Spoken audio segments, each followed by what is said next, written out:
Hello সকলকে, তো তোমরা কেমন আছো? আমি কিন্তু আবারও আরেকটি ছোট মিনি ব্লগ নিয়ে চলে এসেছি।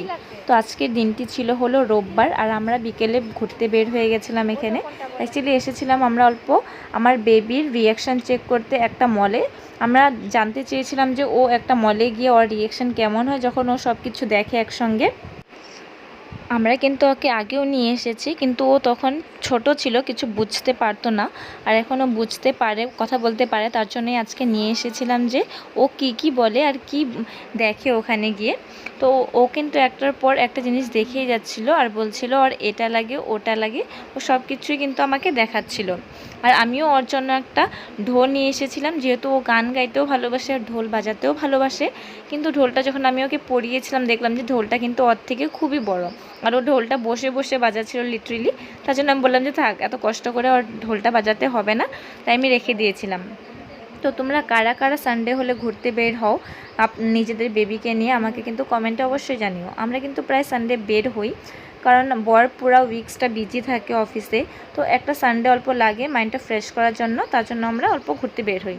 তো আমরা উপরে খাওয়ার কাউন্টারে চলে এসেছিলাম। এখানে কিন্তু আমার বেবি একটা বিস্কিট নিয়ে ছুটছে। বিস্কিটটা হলো মাস্কা চাস্কা, যেটা ওর খুবই পছন্দের বিস্কিট।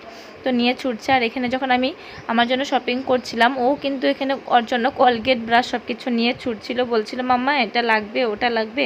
আর ও পুরাটা মল কিন্তু খুবই দৌড়াদৌড়ি করছিল। তো তোমাদের সঙ্গে ওদিনের আরেকটি ইনসিডেন্ট শেয়ার করব বলে ভেবেছি। ওদিনের ক্লিপটি নেওয়া হয়নি, যদিও বিশাল একটি ঝামেলা হয়ে গেছিলো। আজকালের কিন্তু নতুন একটি নিয়ম বের হয়েছে যে বিলিং কাউন্টারে যারা বিল করে তারা জিনিসগুলো কিন্তু ঢুকিয়ে দেয় না, গার্ডসরা ঢুকিয়ে দেয় যারা বাইরে থাকে। তো আমরাও এরকম বিল করে যখন বাইরে গেছিলাম গার্ডসের কাছে, গার্ডে কিন্তু একটা আমার বেবির হাতে একটা ক্যাডবেরি ছিল। তো দেখে বলছিল এটা নাকি বিলিংয়ে নেই। তো আমরা বলছিল যে আমরা এমনি এমনি নিয়ে এসেছি, কিন্তু আমরা বলছিলাম যে না, এটার বিলিং করা হয়েছে আর আমরা পেমেন্টও দিয়েছি। কিন্তু ওরা এটা মানছিলই না। তো প্রায় 10-15 মিনিট ওরা কিন্তু আমাদের ব্যাগ চেক করছিল আর বিলও চেক করছিল। কিন্তু এটা করা কি আদৌ ঠিক?